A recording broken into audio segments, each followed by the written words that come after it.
Technical Kajwang. Rero Gavanas okuno chopo nyim komiti mar Senate marango kaka counties mapacho katiyo gi omenda kagiwacho ni jokanyo mar komiti no osebedo katiyo gi thuolono mar kotogi kendo tiyo gi eyo ma ok ni kare. Jakom komiti Seneta Kajwang kata kamano nyiero wach makamano kowacho ni gin gisebedo mana ka gitimo tijgi.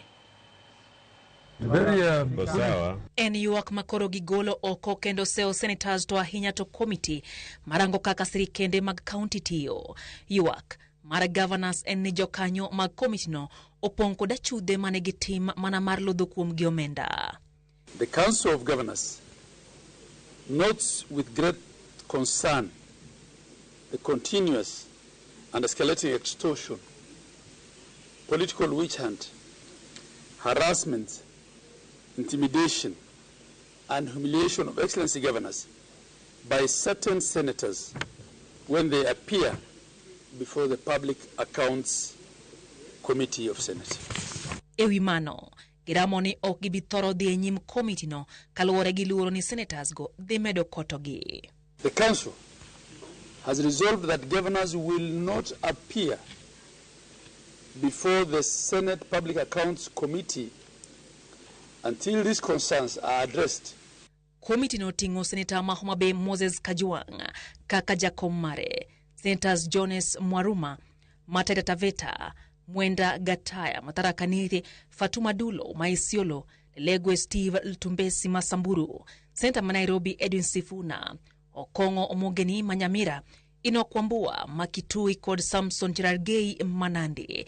Ekin Senetas go, Rero Gavanas no wacho ni gin kod yuak ne ang'wen kuom gi manigi miluma mar pesa. We have a problem with 4 senators. They know themselves. And we are saying they're involved in extortionists, being extortionists. They harass governors. They intimidate them. Kata kamano, jakom komiti no ma en Seneta Mahomabe Moses Kajwang ohumno gi dwach Gavanas go kowacho ni komiti no oseyelo kuo mar omenda matimore counties kendo odwaro ni Gavanas ochiw neno manyiso ni weche magiwacho go gin adier. We are firm, or I am firm, but I'm also fair to the governors. And that's why I allow them to explain. I allow them to submit their evidence, even though ideally in the Senate, ideally they should not be bringing evidence to the Senate.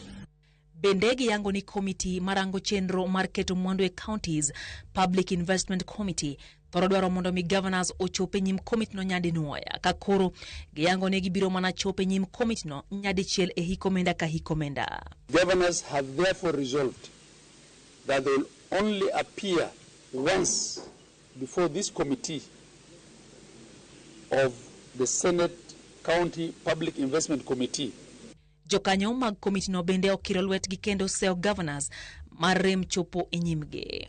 If they don't want accountability, then they have no reason receiving money from us. We will stop the money and then see who is going to suffer.